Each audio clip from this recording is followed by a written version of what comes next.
cinéma américain de la grande époque et de tout le cinéma en général.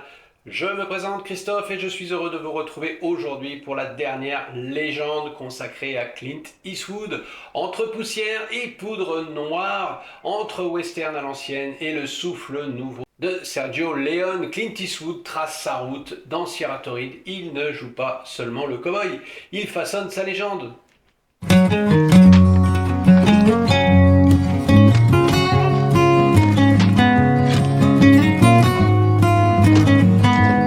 Aujourd'hui, on remonte le temps pour explorer un film sous-estimé à tort, où l'Ouest rencontre le Mexique, où les balles croisent la foi. Bienvenue donc sur la dernière légende consacrée à Sierra Torrid, film du début des années 70. Aujourd'hui, je vous propose de monter en selle en direction du Mexique pour ce premier western dans ce format consacré à Clint Eastwood. Un western pas comme les autres, rencontre explosive entre un réalisateur et un acteur, avec en prime une nonne pas si sainte que ça.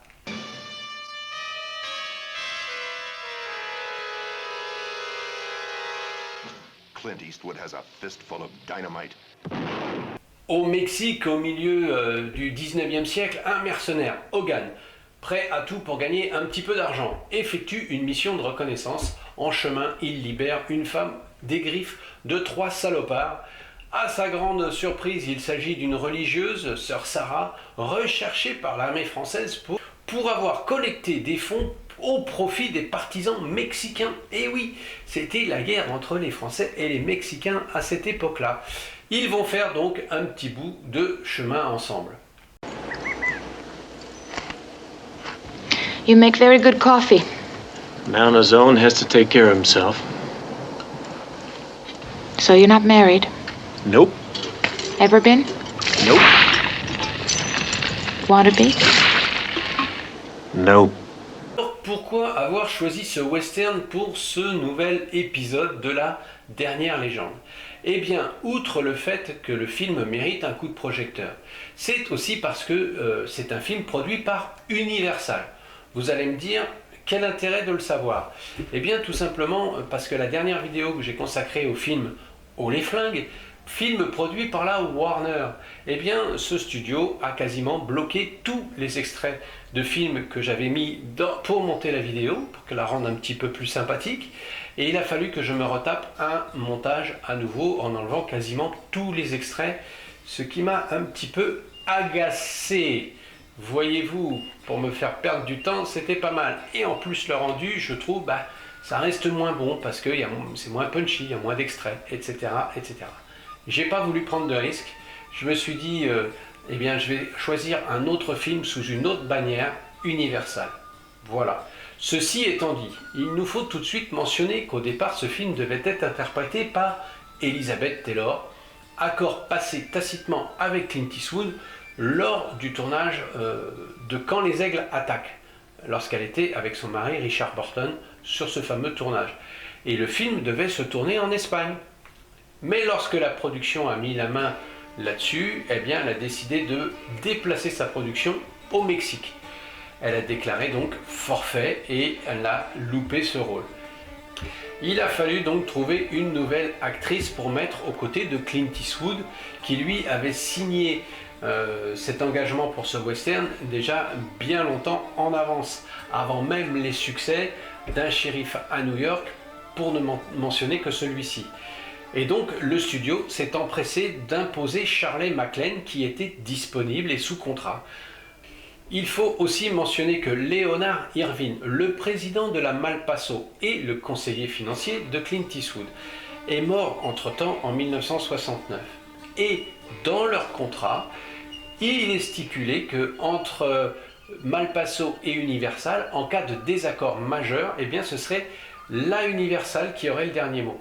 Donc Eastwood n'aimait pas forcément ce sentiment d'emprisonnement. C'est d'ailleurs lors de ce film que leur premier différend arrivera entre ces deux sociétés. Clint Eastwood, hero for hire, blazes his way across a land of lust and injustice.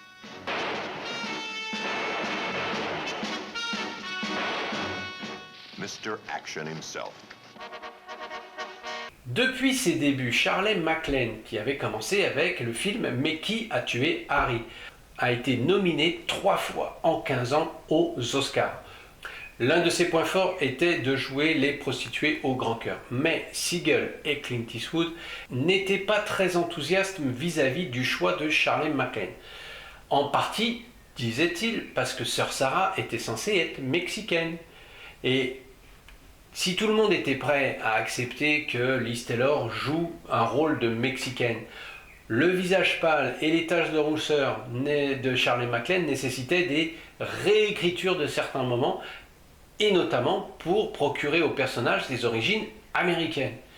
Mais ce n'était pas le plus gros problème lors de la réalisation du film. Le plus gros problème était que l'actrice avait un caractère assez fort et en fait il ne s'accordait pas du tout avec celui du réalisateur.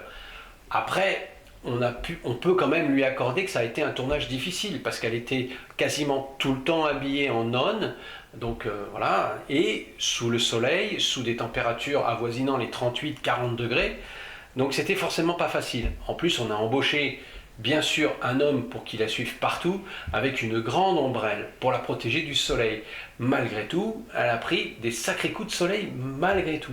Shirley MacLaine avait également du mal à monter sur les mules, qui faisaient partie quand même de l'intrigue du film et qui étaient présentes quasiment dans toutes les scènes, ou en tout cas dans de nombreuses scènes. Et donc tous ces petits problèmes, ces éclats de voix et tout ça, ça commençait à taper sur les nerfs de tout le monde. À la fin, elle a claqué la porte et elle est partie du studio. Pareil pour Don Siegel. Bon, ils se sont rabibochés pour finir le film, et c'était quand même assez tendu. Entre-temps, lui, Clint Eastwood, il gardait son calme, il n'intervenait jamais, c'était pas son problème, entre guillemets. You're a good man. All my life I will pray to the Virgin to protect you from harm. Jesus Christ. And I will also pray that for all your life you have what you desire. What the hell's a nun doing out here? I'm on a mission. In Mexico, a nun can travel safely among murderers and thieves. Mais si on en revient au tout début de l'histoire, le scénario devait initialement servir de support à Robert Mitchum et Deborah Kerr. Suite au film Dieu seul le sait de John Huston, le personnage de Deborah Kerr devait incarner une aristocrate mexicaine fuyant les révolutionnaires pour se réfugier aux États-Unis, déguisée en religieuse. Et Mitchum, lui, devait interpréter un cow-boy américain pour la protéger. Le fait que le personnage de Deborah Kerr ne soit pas une religieuse aurait pu créer une relation amoureuse entre les deux, ce qui n'était pas autorisé dans le film Dieu seul le sait. Shirley MacLaine a touché 800 000 $ pour ce film, qui a été une déception cuisante au box-office. Après les échecs similaires avec ses 2 prochains films, Woman Times 7 et Sweet Charity, ces films ont mis fin à la carrière de cette grande actrice, grande star hollywoodienne. 1 an plus tard, on la retrouvait en train de jouer dans une série télévisée britannique. Voilà. Bien qu'elle fût tête d'affiche du film, et son nom d'ailleurs apparaît en premier au générique du début du film, mais se sera transformé et il sera mentionné en 2e position sous Clint Eastwood dans toutes les affiches qui sortiront en Europe. Le tournage au Mexique s'est réalisé en 65 jours. Clint Eastwood, devenu célèbre grâce à ses rôles de cow-boy solitaire dans la trilogie du dollar de Sergio Leone, revient auréolé aux États-Unis avec la gloire. Il fait aussi 2 autres films qui vont très bien marcher, donc il est en pleine ascension. Et c'est une collaboration fructueuse qui va commencer avec Don Siegel. Now what are you gonna do, you bastard? You may get me, but you sure as hell ain't gonna get any part of her. Unless you like to have your fun with the carbs.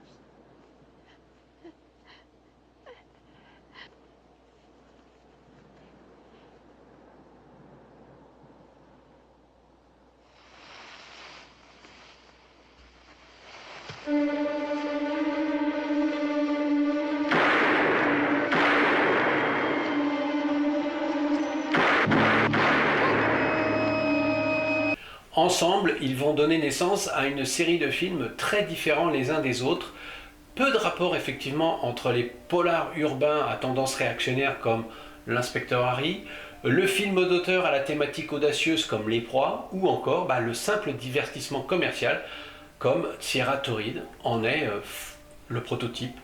Alors, contre toute attente, puisqu'il a signé le contrat de longue date et qu'il est obligé de l'honorer, Clint Eastwood est obligé de revenir à son personnage d'anti-héros proche de ceux qu'il a justement incarnés pour Sergio Leone.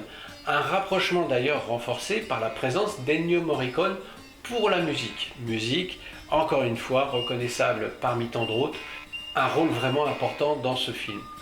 On retrouve aussi les accessoires indispensables à son personnage, le cigarillos, le pancho. Voilà. À noter aussi que c'est le seul western américain de Clint avec une musique composée par Ennio Morricone.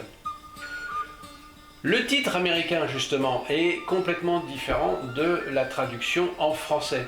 En américain, c'est Two Mules for Sister Sarah. 2 mules pour Sœur Sarah. À bien y regarder, la première, c'est celle qu'elle chevauche. Et pendant son périple. Et la deuxième, je vous laisse deviner à qui elle s'adresse. Now, are they or are they not God's creatures? Well, of course they are. Well, why do you want to rob them of all this convenient nourishment? Do you have a shovel? Yeah, it's on my pack horse over the hill. Then would you get it and cover them, please? For the sake of my soul, if not your own. Sister, I don't mind shooting them for you, but I'll be damned if I'm going to sweat over them for you. You're as stubborn as my mule, you know. Of course. C'est la seconde collaboration entre Don Siegel et Clint Eastwood. Sierra Torrid marque un tournant pour les deux hommes.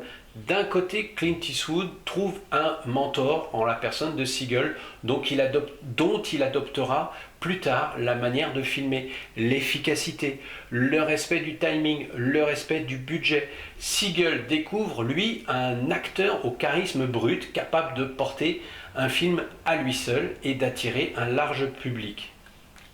On navigue ici entre le western classique et l'influence du style de Leone, si caractéristique d'Eastwood à cette époque. La bande originale signée Ennio Morricone participe pleinement à cette ambiance unique et immédiatement reconnaissable. L'histoire se déroule entièrement au Mexique et repose sur un duo improbable, un mercenaire taciturne et une bonne sœur, une nonne bien mystérieuse. Le contraste entre les deux personnalités crée une alchimie savoureuse, l'humour est omniprésent, les situations cocasses s'enchaînent, mais toujours avec un bon rythme et une mise en scène efficace. Il y a le twist final, bien sûr, et donc cette scène où Sœur Sarah est juchée sur un petit bourricot vêtu d'une robe rouge éclatante qui tranchera également avec le reste du film, une touche finale qui rappelle au spectateur que derrière l'action, l'aventure Sierra Torrid ne se prend jamais tout à fait au sérieux. C'est un western à part, drôle, décalé, une vraie réussite pour cette première rencontre entre deux légendes du cinéma. À vrai dire, je pense que je préfère ce film à la trilogie du dollar, et c'est aussi pour ça que je l'ai sélectionné aujourd'hui. One last swallow and it's up to you, Doc. Ready?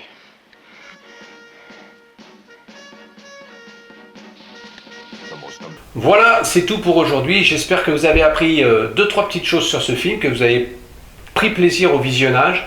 En attendant, je vous dis comme d'habitude, la même rengaine, abonnez-vous, activez la petite cloche pour les notifications de la chaîne, laissez-moi un commentaire pour savoir ce que vous avez pensé de cette petite vidéo ou vos ressentis sur ce film, bien sûr. En attendant, je vous dis à très bientôt, portez-vous bien, bonne toile, ciao ciao.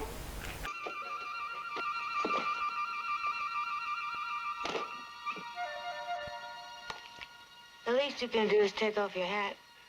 I haven't got time for that. A movie that's crazy one moment.